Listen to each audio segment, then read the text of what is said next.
Bonjour à vous, je me présente Louis Nadeau, propriétaire de l'entreprise Matrixel. Matrixel est une entreprise spécialisée en formation personnalisée et en développement d'applications sur le logiciel Excel de Microsoft. Ce mois-ci, j'aimerais vous présenter comment créer des modèles de pages Excel efficaces. Je parierais ma chemise que la mise en page de certains de vos documents Excel vous font rager et que, par le fait même, vous négligez souvent la présentation de vos documents. Je vais donc vous montrer comment créer rapidement un modèle de page Excel performant que vous pourrez réutiliser à maintes et maintes reprises. Tout d'abord, on va commencer par se créer une nouvelle page. On va aller dans l'onglet Affichage et on va venir appuyer sur le bouton Mise en page. En appuyant sur le bouton Mise en page, Excel va nous afficher les en-têtes et les pieds de page. Remarquez que lorsque je clique sur un en-tête ou un pied de page, un onglet Création apparaît. C'est ce qu'on appelle un onglet contextuel. Malheureusement, notre alignement n'est pas parfait actuellement. C'est-à-dire que notre en-tête de droite n'est pas bien aligné avec, si on peut dire, la zone de cellule. Donc, ce qu'on va faire, on va venir cliquer sur l'onglet Mise en page et on va venir sur la petite poignée ici de défilement. On va venir dans l'onglet Marge et on va venir centrer le tout. Vous remarquerez que la zone de cellule ici va se tasser vers la droite en cliquant sur Centrer sur la page de façon horizontale. Donc, vous voyez que ça s'est tassé un tout petit peu. Maintenant, on va ajuster les marges à 0,5 à gauche et 0,5 à droite. Et je vais appuyer sur OK. Donc, vous allez voir, le tout va s'ajuster et l'en-tête va être parfaitement alignée avec les cellules. Bon, une des premières choses que l'on fait lorsqu'on se crée un document corporatif, c'est souvent de mettre en en-tête le logo. Donc, c'est ce qu'on va faire. Je vais venir dans Création, je vais venir cliquer sur le bouton Image. Dans le bouton Image, il m'apparaît une fenêtre et je vais venir cliquer sur mon logo ici. Bon, une des questions qu'on se pose, c'est là, c'est juste écrit « et image ». Donc, l'image est grosse comment? Donc, en cliquant à l'extérieur, en cliquant dans la zone de cellule, au fond, on voit apparaître, si on peut dire, l'aperçu de l'image. Ici, mon logo, je le trouve trop petit. Donc, ce que je vais faire, je vais recliquer sur ma section d'en-tête et je vais venir cliquer sur le bouton Format de l'image. Une fenêtre va apparaître et je vais venir ici mettre Échelle, hauteur, je vais venir le mettre à 130%. Et je vais cliquer sur OK. Remarquez que le proportionnel est proportionnel à l'image d'origine est coché. Question de ne pas avoir une image déformée. Donc, je fais OK. Et je viens recliquer à l'extérieur et vous voyez que mon logo a augmenté en dimension. Donc, une autre chose qu'on peut apprécier dans un document corporatif, c'est d'avoir la date de la dernière version imprimée. Donc, ce qu'on va faire, on va venir cliquer sur Date actuelle. Et pour ce faire, je vais faire un Enter pour que le tout soit visuellement plus beau. Bon, une chose qui est bien agréable de faire, c'est de se mettre une délimitation entre l'en-tête et la zone de cellule. Donc, dans Word, ce qu'on peut faire directement, c'est venir dans Insertion et faire une forme qui est en soi une ligne. Sauf que dans Excel, c'est impossible. La seule façon de réaliser le tout, c'est d'utiliser le chiffre et le tiret. Donc, en utilisant chiffre et tiret, on réussit à se faire une ligne. Bon, la ligne, on voudrait jouer avec l'épaisseur. La seule façon qu'on peut faire, c'est en la sélectionnant et en travaillant avec le gras ou encore en venant travailler avec la dimension de la fonte. Bon, ici, on va diminuer un petit peu notre zone. On va la baisser un petit peu au niveau de notre marge. Et le tout va rentrer dans l'ordre. Parfait. Donc, maintenant, on va regarder ce qu'on peut faire au niveau de notre pied de page. Bon, dans un document corporatif, si on délimite l'en-tête avec la zone de cellule, ben, ça serait intelligent de faire la même chose avec le pied de page. Donc, je vais immédiatement tirer ma ligne avec encore Shift et tiret que je vais mettre en gras.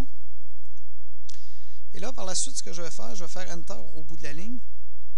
Et là, vous remarquez que j'ai fait comme un tiret de trop, mais lorsque je le visualise, vous voyez que ça arrive parfaitement. C'est un des petits bugs de Excel au niveau de la prévisualisation.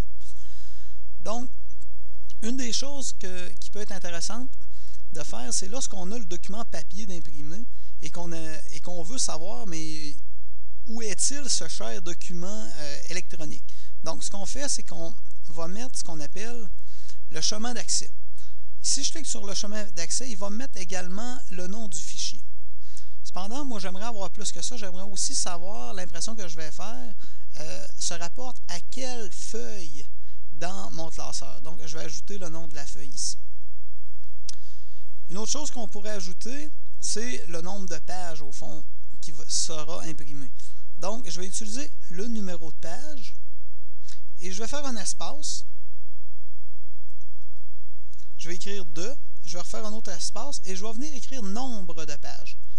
Donc là, au fond, ce que je veux, c'est que le système me dise je suis dans la page 1 de 2, par exemple. Donc, en cliquant sur la cellule, vous voyez qu'il met dièse de 0. Pourquoi il met ça? C'est simplement parce que j'ai aucune donnée d'entrée comme c'est là. Si je mets un 1 dans une cellule, vous voyez qu'en cliquant, il vient me mettre 1 de 1 parce qu'il y a des données dans la première page. Donc, si je l'efface, question de garder mon document vierge, le tout revient avec la dièse. Bon, la dernière chose qu'on pourrait ajouter à notre document, c'est du texte libre que j'appellerais. Donc, du texte que je vais taper manuellement. Donc, je pourrais dire document créé par Louis Nadeau.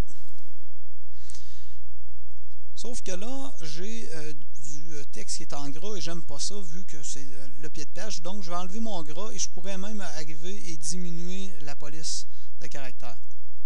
Question de prendre moins d'espace. Donc, je clique à l'extérieur et vous avez déjà votre mise en page. Bon. Donc, la dernière chose qui reste à faire, au fond, c'est d'enregistrer en tant que modèle. Donc, je vais venir sur le bouton Office et je vais venir faire Enregistrer sous.